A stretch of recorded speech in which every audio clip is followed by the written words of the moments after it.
1,24,000 মতান্তরে 2,24,000। Facebook ইউটিউবের ভণ্ড বক্তাদেরকে অনুসরণ করছি। 13 জন হচ্ছে রাসূল। আমরা কোরআনের 2টি আয়াতকে অস্বীকার করছি, এটা নাকি লাকি সংখ্যা। কুল্লু নাফসিন যায়িকাতুল মাউত। আসসালামু আলাইকুম ওয়া রাহমাতুল্লাহি ওয়া বারাকাতুহু। আলহামদুলিল্লাহি ওয়াহদা, আসসালাতু ওয়াসসালামু আলা মান লা নাবিয়্যা বা'দা, আম্মা বা'দ। সুপ্রিয় দর্শক মণ্ডলী, আপনাদের সকলকে স্বাগতম ইসলামিক স্পার্কের নতুন আরেকটি ভিডিওতে। আজকে আমরা যে বিষয়টা নিয়ে আলোচনা করব সেটা হচ্ছে 7 নাম্বার জাল হাদিস। সেটা হচ্ছে আমাদের পৃথিবীতে নবী রাসূলের সংখ্যা হচ্ছে 1,24,000 মতান্তরে 2,24,000। একটু বিবেক দিয়ে ভেবে দেখেন যে মতান্তর কত হয়। মতান্তর হয় 1 থেকে 100 এর মধ্যেই তো মতান্তর হয়। সর্বোচ্চ 1000 মতান্তর হলো, কিন্তু 1 লক্ষ থেকে 1 লক্ষ মানে পুরো 1 লক্ষ কি মতান্তর হয়? এটা কি কোনো বিবেকবান মানুষের কাজ হতে পারে? এটা একটা পুরোটাই জাল হাদিস। কিভাবে দেখেন, আল্লাহ তাআলা স্বয়ং নিজে বলছেন, সূরা নেসার 174 নম্বর আয়াতে বলছেন যে আমি অনেক নবী রাসূলের কথা তোমাদের মাঝে বলেছি এবং অনেক নবী রাসূলের কথা আমি তোমাদের মাঝে বলিনি, তোমাদেরকে জানাইনি। এখান থেকে বুঝতেই পারছেন যে আমাদেরকে অনেক নবী রাসূলের কথা জানানোই হয়নি। তাহলে আমরা কিভাবে বলি যে 1,24,000 অথবা 2,24,000? এটা কিভাবে বলি? এরপর দেখেন সূরা গাফফারের 78 নম্বর আয়াতে আল্লাহ তাআলা বলছেন, আমি অনেক নবী রাসূল সম্পর্কে নবী রাসূলের জ্ঞান তোমাদেরকে দিয়েছি, অনেক নবী রাসূল সম্পর্কে তোমাদেরকে অবহিত করেছি এবং অনেক নবী রাসূলের কথা আমি তোমাদের কাছে গোপন রেখেছি, তোমাদের কাছ থেকে এড়িয়ে গেছি। তাহলে আমি কিভাবেই বা বলি যে 1,24,000 আমাদের মাঝে নবী রাসূল রয়েছে?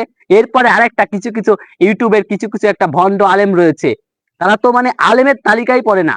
ভণ্ড আলেম রয়েছে, তারা কি করে? তারা বলছে যে 313 জন হচ্ছে রাসূল আর 1,24,000 এটা হচ্ছে আমাদের নবী রয়েছে।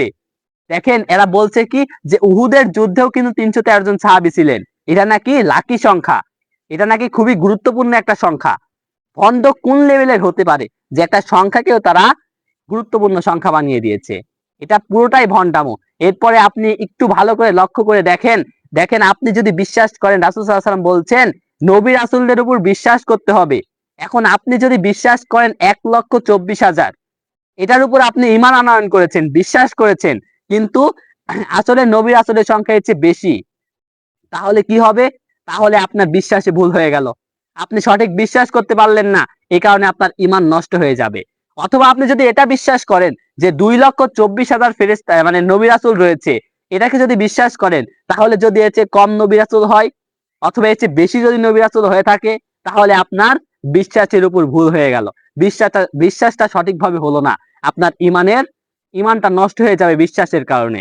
তাহলে এই যে জাল হাদিস, এটার প্রমাণ কোরআনের 2টি আয়াতই এটার বড় প্রমাণ। আমরা কোরআনের 2টি আয়াতকে অস্বীকার করছি, ফেসবুক ইউটিউবের ভণ্ড বক্তাদেরকে অনুসরণ করছি। ভণ্ড বক্তাদের কথা শুনে আমরা কি করছি? আমরা মেনে নিয়েছি, আমরা ঈমান আনয়ন করেছি 1,24,000 মতান্তরে 2,24,000 নবী রাসূলকে। সুতরাং এই ভুল ধারণা থেকে আমাদেরকে বের হয়ে আসতে হবে, এই জাল হাদিস থেকে আমাদেরকে বের হয়ে আসতে হবে। আল্লাহ তাআলা যেন আমাদের প্রত্যেককেই এই জাল হাদিস থেকে বের হয়ে আসার তৌফিক দান করেন। সকলে বলি আল্লাহুম্মা আমিন। তো প্রিয় দর্শক মণ্ডলী, যারা আমাদের ভিডিও কষ্ট করে দেখছেন অবশ্যই তাদেরকে ধন্যবাদ জানাই। দ্বিতীয়ত, যারা আমাদের চ্যানেলে নতুন তারা অবশ্যই চ্যানেলটা সাবস্ক্রাইব করবেন আর আমাদের চ্যানেলে লাইক, কমেন্ট, শেয়ার করতে একদমই ভুলবেন না।